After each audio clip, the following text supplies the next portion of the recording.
Baiklah, pada video kali ini saya akan menguraikan apa-apa saja yang telah saya pelajari di agenda 2 hari ketiga kali ini. Hari ini kami mempelajari makna dari adaptif itu sendiri, yang mana apa yang dimaksud dengan nilai adaptif di dalam konsep ASN, karena pengembangan teknologi yang amat cepat memaksa individu harus beradaptasi dengan cepat pula. Mengapa adaptif itu penting?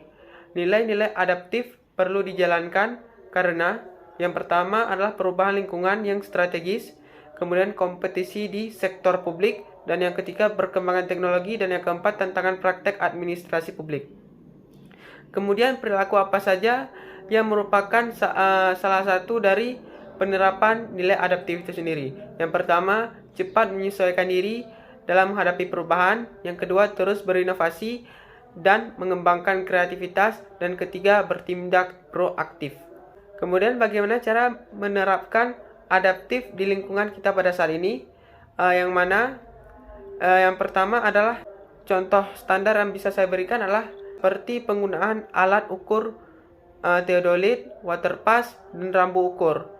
Yang mana ketiga alat tersebut digunakan pada zaman dahulu, dan di zaman sekarang yang teknologinya semakin canggih, kita menggunakan yang namanya GNSS atau CORS, yang mana bertujuan untuk mengambil titik koordinat di tiap patok tanah yang menggunakan media base dan rover, yang mana titik koordinat tersebut ditentukan oleh satelit. Apabila di zaman dulu untuk menentukan luas suatu bidang tanah, kita melakukan pengelompokan seperti menyeket bidang tanah tersebut menggunakan luasan segitiga, yang mana kita menggunakan rumus luas segitiga untuk menentukan luas keseluruhan bidang tanah itu sendiri.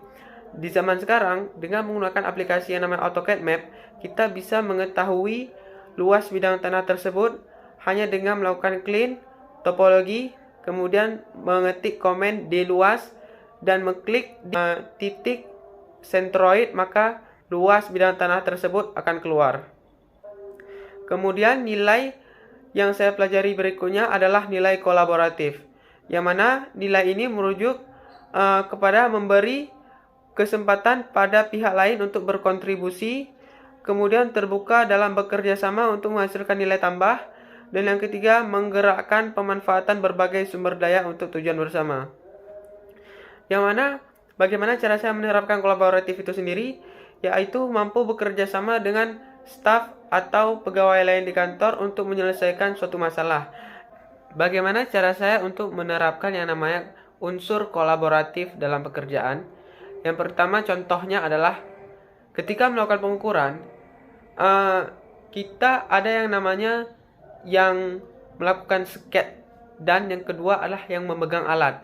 Jadi salah satu dari kami ada yang memegang alat ukur, dan yang orang kedua ini melakukan proses penggambaran bidang tanah.